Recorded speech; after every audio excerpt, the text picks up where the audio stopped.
Hey guys, it's Nicole Severson here. This is my first video ever. It is going to be live and raw, uncut, barely scripted because I'll be reading, so you'll see me looking over every once in a while. And I actually just did the entire video and then realized that I had only done the camera, not the video. So it is extra live happening here. So my video today is going to be 5 tips to help you enrich your 2018. It'll also help you with your New Year's resolution. So whatever it is that you are wanting to create and do this year, these 5 tips will in fact help you better your daily life and possibly help you complete your New Year's resolutions faster. So here we go. Thing number 1 is to take at least 2 minutes a day for daily gratitude.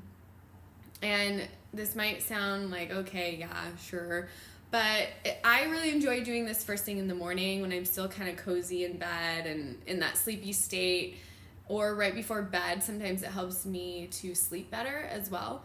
But this really sets the tone for your day. It allows you to really appreciate the things that are working for you in your life. And even if things aren't going well, and sometimes it's a little bit harder to feel gratitude for like the things that we feel like are happening to us, this really allows you to tap into your resourcefulness and what you already have. So if you have a roof over your head, clean water, and a community and family and friends and people that support you, you're already way ahead of some other people in the world. And not to compare, but just to really look at like the basic survival things that you can be grateful for. And from there, the more you're able to be grateful for those things, you can tap into what you actually really want to create or do, and tap in a little bit more to your resources, what you are here to offer. So thing number 1, take at least 2 minutes a day to be grateful for what you already have, appreciate and feel it in your body, feel the gratitude, and you can set a timer and see how that works. But again, you have to do it every day. It's kind of a little practice to build. Thing number 2 is daily movement. So this is easier for some than others. I will say that if you have any thyroid or adrenal things going on, where I know I struggled with this in my mid-20s, that going for a run would wipe me out for a week. And if you have those things going on, make your movements maybe more restful and restorative. There are yin yoga, restorative yoga, and also HIIT training. You can find some online that are like 15 to 20 minutes. They're kind of a quick burst. They get what you need in, but they're not going to tax you the same as if you go for like a 10-mile run. And I highly recommend it. But not only is, as most of us know, working out every day good for you mentally and physically, you do need it for your lymphatic system in your body. It's kind of like your little like filter system. You have to have movement for that to work properly. So not only is it great for your lymphatic system, it's also really great for your nervous system. It'll help you sleep better. I highly recommend doing your workouts in the morning. Gets it out of the way for the day. It helps you wake up. You won't need to drink as much coffee. It helps you sleep better. If you are doing intense workouts, try and do them before 3 or 4 p.m. If you are doing intense workouts at night, it might be harder for you to wind down and sleep afterwards, just an FYI. So get your daily movement in. You'll look better. You'll feel better.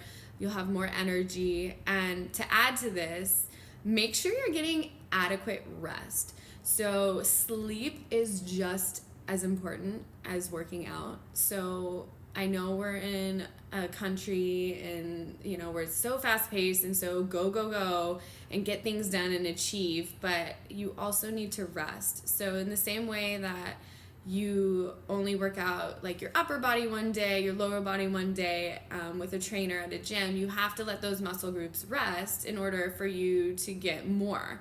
And it's the same thing for your entire body. You're not a compartmentalized being, so make sure you get your rest as well.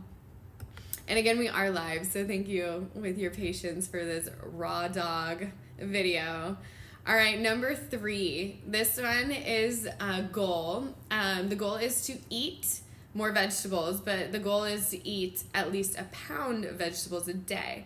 Now, this might actually sound like more than you're thinking in your head. So if you think of like a head of cauliflower or broccoli, usually those things are at least a couple pounds. So don't be swayed by the idea of how much it is, but have the goal to eat more vegetables. And along with this, make sure that when you're eating more vegetables that you're chewing your food. Chew your food. Your stomach does not have teeth. So make sure you're chewing it up until it's almost like a liquid chyme and then swallow. Set your fork down. Take a bite. Set the fork down.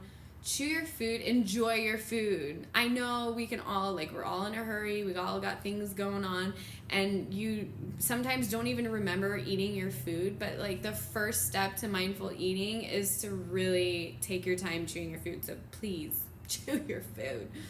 All right, moving on. Step number 4, thing number 4 is to be consistent. So in order to make the changes or create the things that you want to create, you have to be consistent. And it's the same, like if you, this year, you have a resolution to lose that weight, to get into shape, waking up, feeling good, so having daily gratitude, changing your mindset, and really being aware of where your thoughts are taking you, be able to move yourself daily. You have to be consistent with that in order to see changes. The same with eating more vegetables and chewing your food. The more consistent you are, the faster your results will be, and the more longevity you'll actually have in creating the things that you want. So be consistent with whatever it is you want to create in the things for well-being, for taking that vacation, at work. Be consistent. And lastly, thing number 5. This one is my favorite, and I think probably the most important for overall health and well-being, and that is self-love. And, it's actually a lot easier said than done. So when things are going really well and you're, in your A game, you're making the things happen, it is super easy to feel amazing. And that's also great.